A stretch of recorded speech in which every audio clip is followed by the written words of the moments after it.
저희가 오늘 함께 나눌 말씀의 제목이 전도에 미련한 것이란 제목인데요.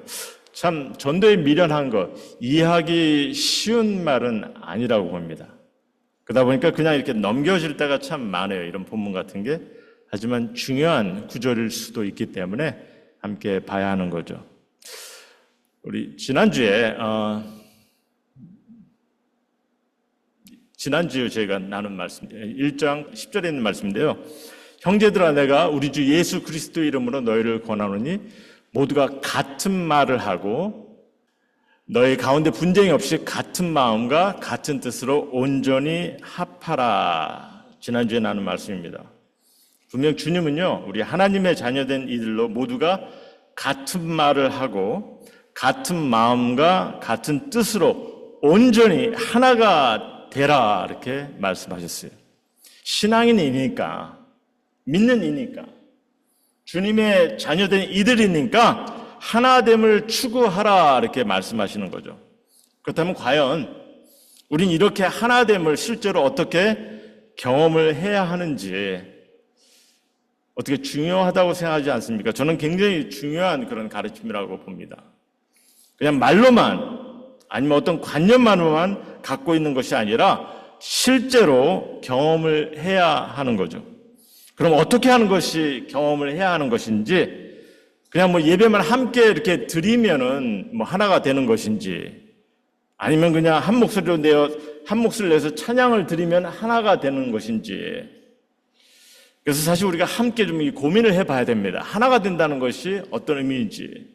모두가 같은 말을 하고 같은 마음과 같은 뜻으로 온전히 합하라, 하나가 되라, 이렇게 말씀하시는데 실제로 우리가 이것을 어떻게 해야 되는지. 제가 어저께 새벽 예배 때 제가 나눈 말씀인데요. 에베소서에 있는 말씀이 이런 말씀이 있습니다. 너희가 부르심을 받은 일에 합당하게 행하여. 그러니까 우리에게 신앙인으로서 당연히 해야 할 일들이 있다는 거죠. 그래서 해야 하는 것이고, 무엇을? 모든 겸손과 온유로 하고 오래 참음으로 사랑 가운데서 서로 용납하고 평안에 매는 줄로 성령이 하나 되게 하신 것을 힘써 지키라. 우리가 어떻게 하나가 될 수 있는지 이에 대한 분명 이 실질적인 것을 우리에게 가르쳐주고 계십니다. 그리고 이런 가르침은요, 특별히 주님의 교회에 주어진 가르침임을 여러분들께서 기억하시기 바랍니다. 그럼 제가 왜 이런 서론으로 시작을 하냐면요, 여러분들 고린도전서를 함께 나누면서 특별히 저희가 성도님들께 좀 부탁하는 게 있기 때문입니다. 사실 시작은 이렇습니다. 저희가 지금 말씀의 시작이 예수님 당시 그때 당시 성전과 회당이 존재했어요. 하지만 예수님께서 당신의 교회, 주님의 교회, 예수님의 교회를 세우시겠다 하셨다는 거죠. 그럼 왜 세우게 하셨느냐? 그래서 저희가 이런 질문을 가지고 교회의 존재 이유, 그리고 하나님께서 주님의 나를 왜 뜻하셨는지, 무엇 때문에 뜻하셨는지 이를 좀 계속 봐왔습니다. 그러면서 이제 고린도전서를 시작하게 되었는데, 그래서 이제 부탁을 드리는 것이 뭐냐면은, 이제 교회 존재 이유를 이제 주님께서 이렇게 우리가 마음을 같이 해서 하나가 되기를 뜻하셨는데, 이것을 같이 연결고리를 좀 두시고서 좀 말씀을 좀 봐주셨으면 하는 겁니다. 교회 존재 이유와 하나됨의 그 관계를 좀 생각해 보자는 거죠. 자, 그럼 이제 고린도 교회로 돌아가셔서 저희가 지금 1장을 보고 있는데요. 주님은 우리가 주님의 교회로서 자신의 주장만 내세우지 말고, 자신의 고집만 내세우지 말고, 같은 마음으로 하나가 되는 것을, 이것을 이루기를 소원하셨다, 이렇게 말씀하셨습니다. 그냥 세상 사람처럼 하지 말고, 정말 사랑하는 법을 배워서, 정말 마음을 같이 하나 되기를 주님께서 원하세요.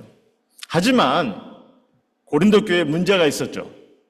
분쟁이 있었습니다. 갈림이 있었습니다. 그리고 우린 그 분쟁의 궁극적인 원인이 이 말의 지혜라는 것을 봤어요. 이 말의 지혜라는 것을 우리가 원색적으로 얘기를 한다면 이것이 사람의 말 주변인 거죠. 사람의 말. 이게 말입니다. 늘 분쟁의 원인을 보게 되면요, 사람들의 생각과 주장에서 시작이 됩니다. 분쟁이. 다른 말로 하면 사람들이 갖고 있는 어떤 관념과 사상에서 시작이 된다는 거죠. 그리고 그 사상이나 관념에 부합하는 것이 없다든지, 아니면 반대되는 것이 있다든지 아니면 틀린 것 같은 것이 있다면요, 사람들이 그 나름대로 그러한 상황에서 심기를 건드린다 생각합니다. 그리고 그러다 보면 논쟁이 일어나고 더 커지다 보면 분쟁이 생기는 거죠.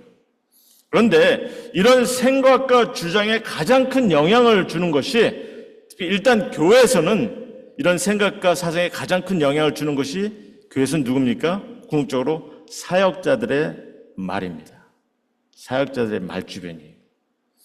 그래서 이 말씀 사역자들을 보면은, 제가 이제 설교를 하다 보면은 저도 뭐 느끼는 것이라서 제가 말씀을 드립니다만, 이 말씀 사역자로 본인이 뭔가 좀 이렇게 새로운, 뭔가 놀라운 것을 발견한 거 싶다 이렇게 생각하면요, 막 전하고 싶은 거죠. 왜냐면 말할 권한이 있으니까. 그리고 또 이 말 주변이 있어서 그걸 잘 전달해가지고 사람들이 막 호응을 하면은 막 나름대로 익사이트가 돼서 더 신나서 자기가 맞는 것 같고 또 더 열정적으로 이렇게 전하기 시작합니다. 근데 여기서 중요한 것이, 정말 진리를 전해서 좋은 영향을 끼치면은 두말할 것 없이 참 좋은 거죠.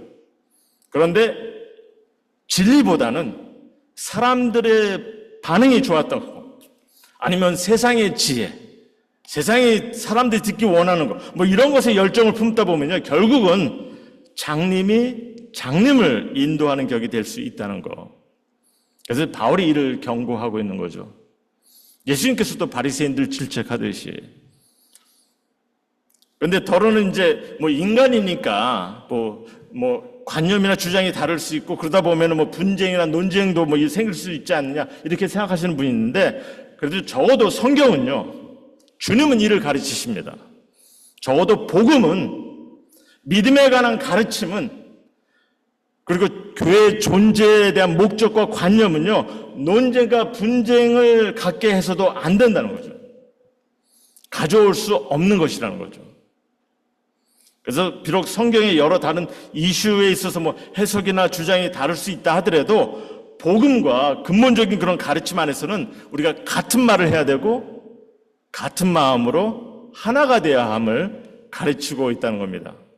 그런데 만일 말씀을 전하는 사역자가 이게 십자가의 복음의 메시지는 외면하고 그냥 세상의 지혜만 다루려고 한다면은, 하나님을 바라보게 하는 것이 아니라 사람을 바라보게 한다면요, 분명 말의 지혜는 말의 지혜지만, 말씀을 전하면서 말의 지혜지만, 이 모습이 십자가가 헛된 모습으로 보이게 될 수 있다는 거예요.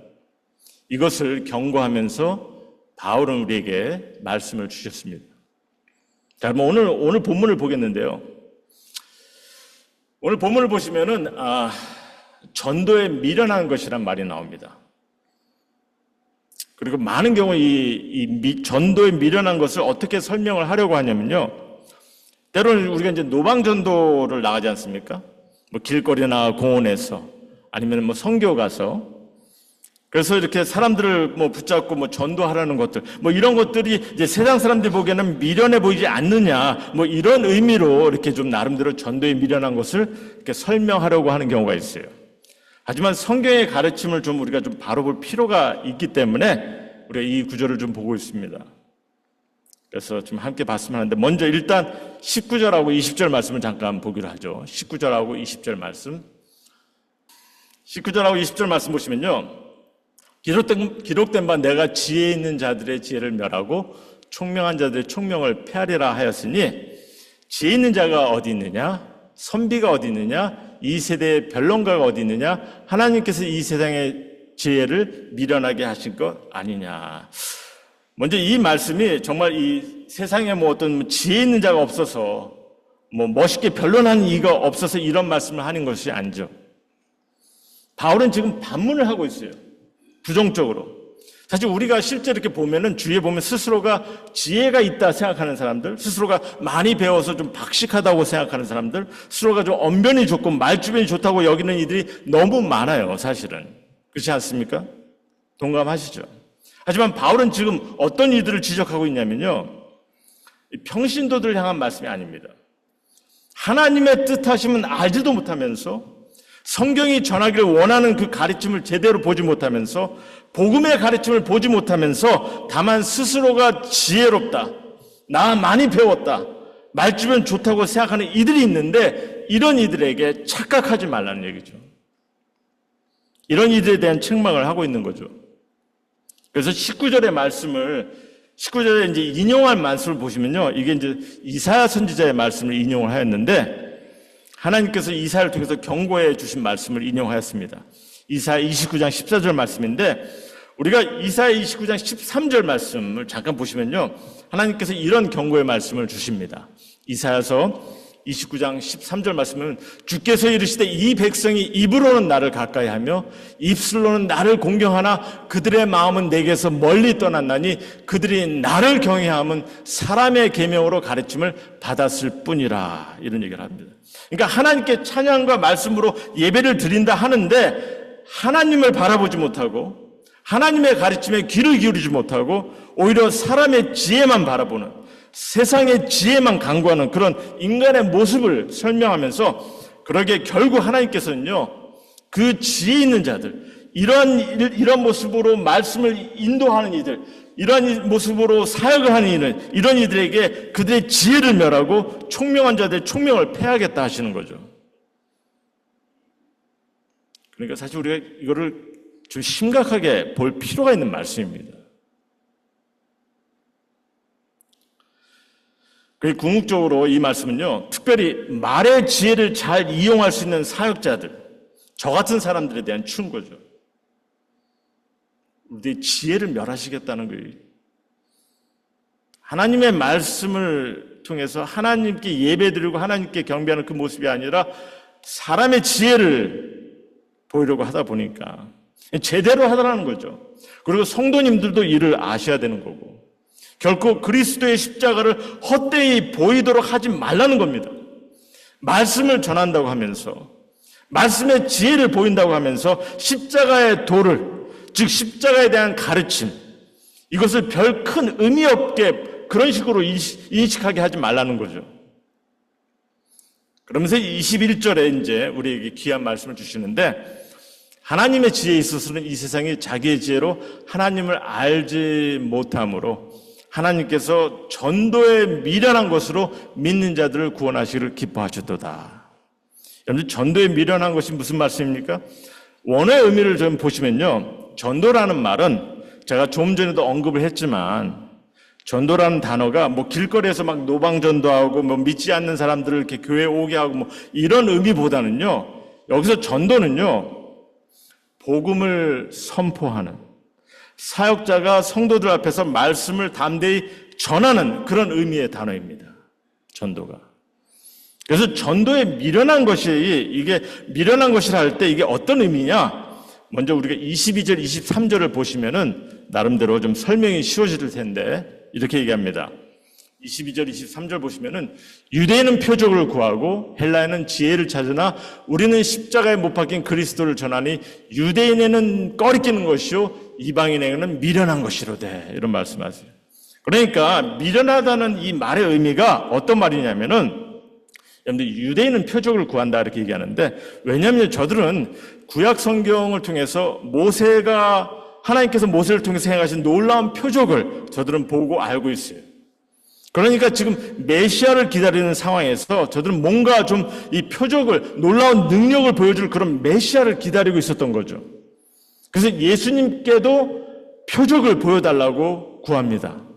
그런데 예수님께서 놀라운 기적을 행하셨는데, 그런데 결국은 예수님께서 십자가 앞에 아무 힘 없이 그냥 무력함에만 보이고 결국은 십자가에 못 박혀 돌아가셨다는 거죠.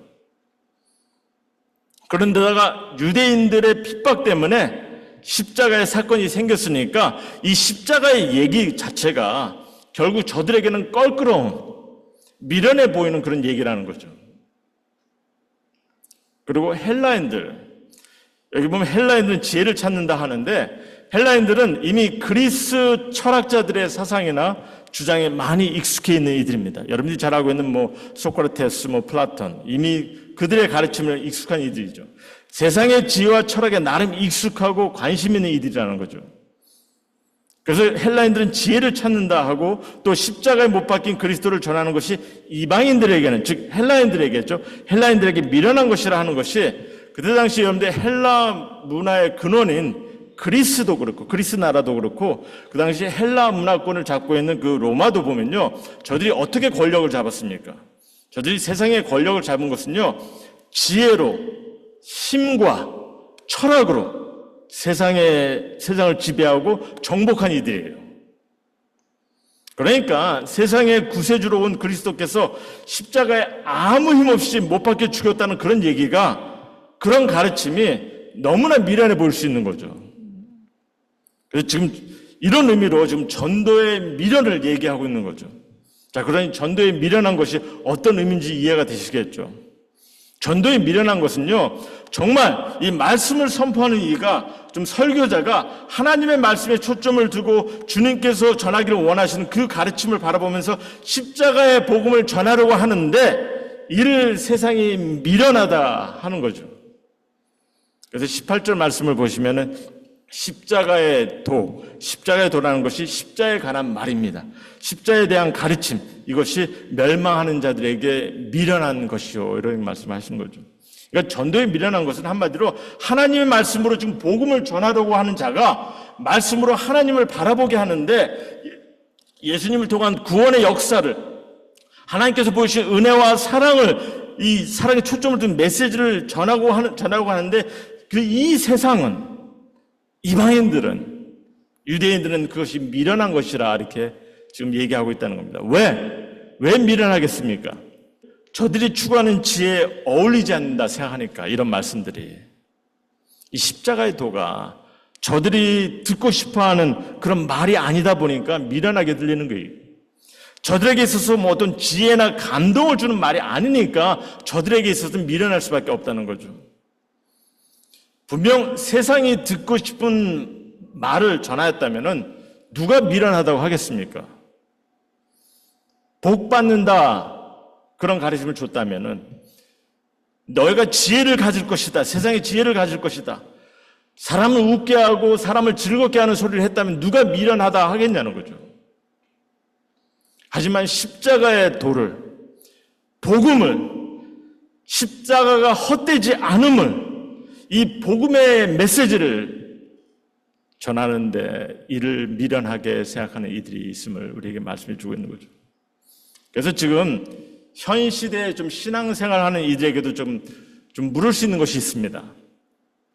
요즘은 뭐 예배도 그렇고 설교도 보면은 골라보기가 너무 쉬워진 그런 시대가 됐어요. 그러다 보니까 이제 본인이 선호하는 그런 말씀을 골라 들을 수 있고, 한마디로 보면 이제 맞춤형으로 설교를 들을 수 있는 그런 시대가 되었다는 거죠. 물론 이제 복음적인 메시지를 찾으려는 그런 의도에서 온라인을 찾아보는 이들도 있습니다. 하지만 본인이 선호하고 듣고 싶은 말씀만 찾는 이들이 많아지는 그런 상황이 되어버렸어요. 그리고 이런 모습들이 어떠한 방향으로 흘러가고 있냐면요, 자꾸 이런 모습으로 가다 보면요, 결국은 전도의 미련함을 동감하는 그런 상황이 될 수 있다는 거죠. 십자가에 대한 얘기 몰라서가 아니라 다 아는 얘기니까 이제 좀 나를 좀 시원하게 해주고 좀 더 좀 지혜와 명철을 얻게 해줄 뭐 그런 말씀이 필요한 거 아니야? 굳이 다 아는 십자가의 얘기 왜 또 들어야 돼? 뭐 이런 상황까지 흘러가고 있는 거 아니냐는 거죠. 스스로가 너무 지혜롭다 생각하는 이들이 많아지고 있다는 겁니다. 그리고 지금도 그렇고 그 당시도 보면은 물론 모두가 다 그런 것은 아닙니다. 하지만 보면 이렇게 말의 지혜, 이 세상의 지혜에 전념하고 더 이렇게 갈급하는 이런 이들이 있다 보니까 교회 내에서 이 사상이 갈라지고 주장이 갈라지고 나눠지는 그런 상황이 되었다는 거죠. 교회의 분쟁의 근본적인 원인이 무엇인지를 우리에게 보여주고 있는 겁니다. 사람들이 선호하는 그런 말의 지혜, 자신의 만족만 채우는 자신의 만족만 채우면 된다 생각하는 그런 세상의 지혜, 분쟁을 갖고 올 수 있으며 하나됨을 저해할 수 있다는 겁니다. 그러니까 결국 바울은 이런 말까지 합니다. 바울의 말을 좀 잠깐 들어보시기 바랍니다. 우리 고린도후서 10장 10절 말씀 잠깐 보셨으면 합니다. 고린도후서 10장 10절 보면은 그들의 말이 누구냐면 이제 고린도 교회에 있는 사람들의 말입니다. 그들의 말이 그의 편지들은, 그러니까 이제 바울의 편지를 얘기한 거예요. 바울의 편지들은 무게가 있고 힘이 있으나 그가 몸으로 대할 때는 약하고 그 말도 시원하지 않다 하니. 그랬다는 거죠, 고린도 교인들이. 그러니까 이게 말입니다. 이게 서신을 통해서 무게가 있고 힘이 있는 그런 가르침을 얻었다 생각하면은 따르면 되는데, 근데 자신들의 이 목마름을 시원하게 해주지 못한다 생각하니까 직접 와서 바울이 전하는 그 말 자체가, 바울이 와서 직접 와서 가르치는 그 가르침이 자신의 목마름이 시원하게 주지 못한다 생각하니까, 자신의 만족을 채우지 못한다 생각하니까 십자가의 도가 정말 귀한 가르침을 보지 못하는 그런 모습들을, 십자가의 도로 같은 말을 하지 못하고 하나됨을 경험하지 못하는 그런 모습을 고린도 교회가 경험하고 있는 것을 우리에게 보여주고 있습니다. 오히려 분쟁을 갖고 있다 하는 거죠. 하지만 하나님께서는요, 이런 십자가의 메시지를 통해서 비록 많은 이들에게 좀 미련해 보일 수 있는 이 십자가의 메시지를 통해서 믿는 자들을 구원하시기를 기뻐하셨다, 이렇게 말씀하세요. 그래서 이제 제가 이렇게 좀 결론을 내보고자 합니다. 결코 우리에게 감동이 되고 도전이 되고 지혜를 구하는 그런 말씀을 나누지 말라는 것은 아닙니다. 그런 말씀이 절대 아니에요. 다만 신앙과 교회의 근본을 말하는 겁니다. 신앙과 교회의 근본이죠. 세상이 미련하다 한들 십자가의 도를 놓치지 말라 하시는 거죠. 초점이 돼야 되고 거기서 시작이 돼야 된다는 거예요. 그리고 말의 지혜를 구하기 전에, 우리가 말의 지혜를 구하기 전에 정말 우리가 같은 말을 하고 같은 마음으로 하나가 되고 있는지 먼저 이에 대해서 초점을 두기를 원하시는 겁니다. 그게 교회예요. 근본적으로 어떠한 가르침에서 시작이 돼야 되고 또한 어떠한 것을 향해서 우리가 가고 있는지, 이것을 바로 인식하고 깨닫기 원하십니다. 그래서 주님의 교회는요, 내가 바라보는 능력을 얻기 위해서 어떤 체험이나 어떤 기적을 경험하기 위한 것이 아닙니다. 물론 사랑하는 일을 위해서 우리가 합심해서 기도하고 간구해서 이런 놀라운 그런 역사를 경험할 수도 있어요. 하지만 어떤 체험이나 어떤 기적을 경험하는 것이 목적이 아니라는 겁니다. 십자가의 사랑과 용서에 같이 힘입어서 서로 사랑의 공동체를 세우는 것, 그리고 하나됨에 힘쓰는 것, 그것이 목적이라는 거죠. 주님의 교회는요, 내게 필요한 어떤 지식과 지혜를 얻기 위해 어떤 제자 훈련이나 성경 공부에 집중해야 되고 주일학교에서 뭔가 배워야 되고 그런 훈련과 단련을 쌓는 데 초점을 두는 것이 아니라는 거죠. 여러분께서 수련과 훈련으로 여러분께서 이것이 필요하다 생각하면은 필요하다 느낄 때는 참여하시고 배우시면 됩니다. 하지만 목적은 아니라는 겁니다. 다만 십자가의 복음이 선포되고 그래서 주님의 사랑을 배워서 하나됨을 경험하는, 하나됨을 실천하는 그런 곳이 주님의 교회라는 거죠.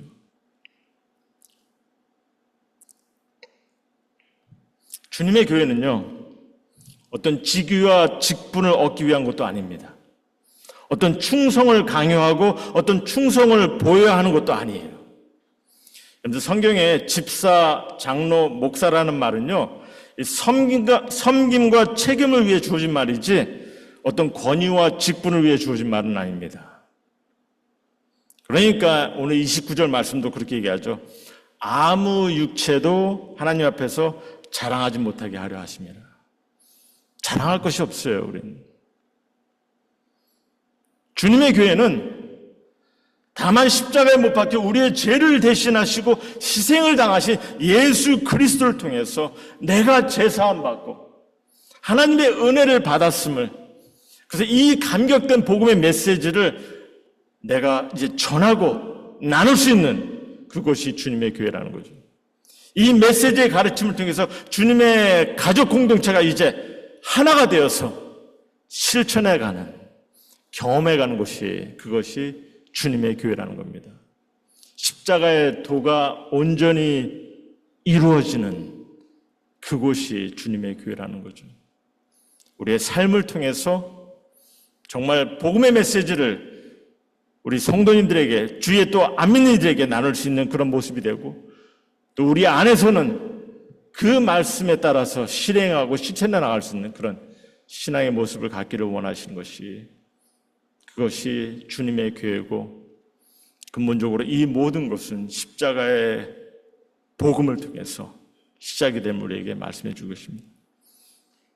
그러니 말의 지혜로 세상의 지혜를 구하고 갈망케 하는 그런 교회가 아니라, 말의 지혜로 세상의 지혜를 구하고 갈망케 하는 그런 교회가 아니라, 말의 지혜로 하나님의 지혜를 갈망하고 바라보는 그런 교회가 되도록 함께 좀 힘을 합합시다. 같은 마음과 같은 뜻을 갖고 함께 이루어갈 수 있는 그런 임마누엘 교회가 되기를 소원하십니다. 제가 아까 잠깐 에베소서에 있는 말씀을 봤지만, 에베소서뿐만 아니라 성경에서는 우리가 하나 되는 것에 너무나 많은 것을 강조하고 있어요. 하지만 우리가 외면하는 그런 말씀 중에 하나입니다. 다만 내 자신의 신앙 삶의 어떤 건강함만, 내 자신의 신앙 모습의 변화만 추구하고 살아가려고 하는 이들이 너무나 많아요. 십자가의 도는 예수 그리스도 하나님만을 위한 어떤 복음의 메시지가 아니라, 십자가의 도를 통해서 여러분과 저를 위해서 그의 희생을 보이시고 그의 놀라운 사랑을 보이신 그런 메시지인 거죠. 성도님과 저를 위한 메시지입니다. 그 메시지를 붙잡고 우리가 함께 주님의 교회를 이뤄가며 하나된 모습으로 주님의 교회를 세워나가기를 원하시는 것이, 그것이 주님께서 허락하시는 놀라운 지혜의 말씀이고, 우린 이 지혜를 탐구하고 찾는 그런 성도님 모두가 되기를 다시 한번 주님의 이름으로 소원합니다. 주님께서 축복하시고 정말 하나님께서 기뻐하시는 그런 성도님 모두가 되기를 다시 한번 소원하고, 아니 모두가 될 것입니다. 하나님께서 기뻐하시는 우리 성도님 모두가 될 것임을 기억하시고, 이런 믿음 안에서 늘 하나님 앞에 정말 신실함으로 다가가시는, 섬기시는, 사랑을 나누시는 그런 우리 성도님 모두가 되기를 다시 한번 주님의 이름으로 소원합니다.